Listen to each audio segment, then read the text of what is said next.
संख्याओं के वर्गों का योग 1029 है और वो तीनों संख्या जो है धन पूर्णांक के बारे में बात कर रहा है वो 1:2:4 के अनुपात में। तो सबसे बड़ी संख्या और सबसे छोटी संख्या के बीच का अंतर बताना है क्या। हमारी बात ध्यान से सुनना।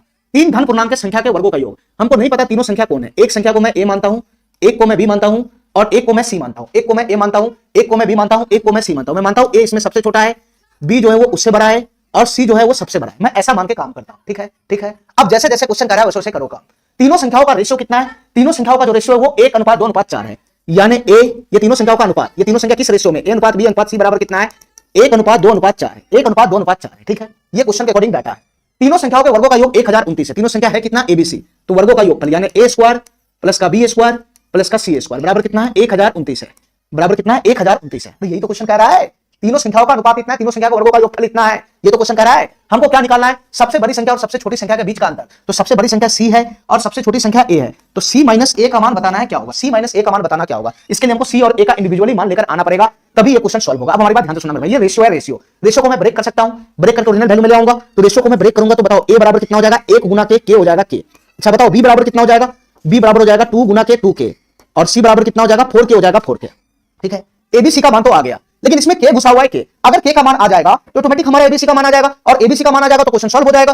तो ये एबीसी का मान लाने के लिए के का मान लाना जरूरी है। के का मान तभी आएगा, जब क्वेश्चन में एक एक्स्ट्रा इक्वेशन दिया हो। तो ये जो इक्वेशन दे रखा है, ये के का मान निकालने के लिए ही दे रखा है। इस इक्वेशन में अगर मैं ये वैल्यू पुट करूंगा एबीसी का तो के का मान ऑटोमेटिक आ जाएगा। के का मान आ जाएगा तो ए और सी का मान आ जाएगा, ए और सी का मान आएगा तो क्वेश्चन सॉल्व हो जाएगा। तो यहां से एबीसी का मान इस इक्वेशन में पुट करो तो तुम बताओ भाई ए स्क्वायर, ए का वैल्यू कितना है? के है के, तो ये के स्क्वायर हो गया plus plus plus B square है बी स्क्वायर, बी का वैल्यू कितना है? 2k है 2k, तो ये 2k का होल स्क्वायर हो गया, ये 2k का होल स्क्वायर हो गया प्लस प्लस सी स्क्वायर है सी स्क्वायर, सी का वैल्यू कितना है? 4k है 4k, सी का वैल्यू कितना है? 4k है 4k, तो ये 4k का होल स्क्वायर हो गया बराबर कितना हो जाएगा?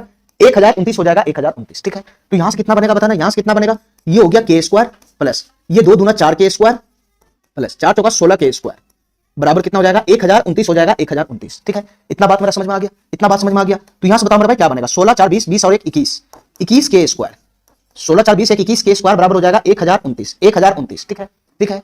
तुम बताओ मेरा भाई ये किससे जा रहा है? 7 चौक 28 4 7 से जा रहा है, 7 21 और 7 इकाई 7 32, 7 चौक 28 4 7 7 49 47, फिर 3 से जा रहा है, 3 चौका 12 3 नंबर 27 49 हो जाएगा। के स्क्वायर बराबर 49 हो जाएगा, तो के बराबर कितना हो जाएगा? रूट अंदर 49 का वैल्यू कितना हो जाएगा? 7 हो जाएगा 7, तो के का वैल्यू यहां से कितना आ गया? 7 आ गया। के का मान जैसे आ गया क्वेश्चन हमारा सॉल्व हो गया। ए का मान आ जाएगा, सी का मान आ जाएगा। तुम बताओ ए का मान कितना होगा? के बराबर 7 है तो ए बराबर कितना हो जाएगा? 7, और किसका मान चाहिए? सी का मान चाहिए, सी का मान कितना आएगा? 4 गुना के का मान 7 है तो 4 गुना 7 कितना हो जाएगा? 28 हो जाएगा 28, तो ए और सी का मान आ गया, ए और सी का मान आ गया। यहां पर उठा के पुट कर लेना है। सी का वैल्यू कितना है? 28 है माइनस ए का वैल्यू कितना है? 7 है 7, तो 28 में से 7 चला गया तो 21 हो जाएगा 21। हमारा आंसर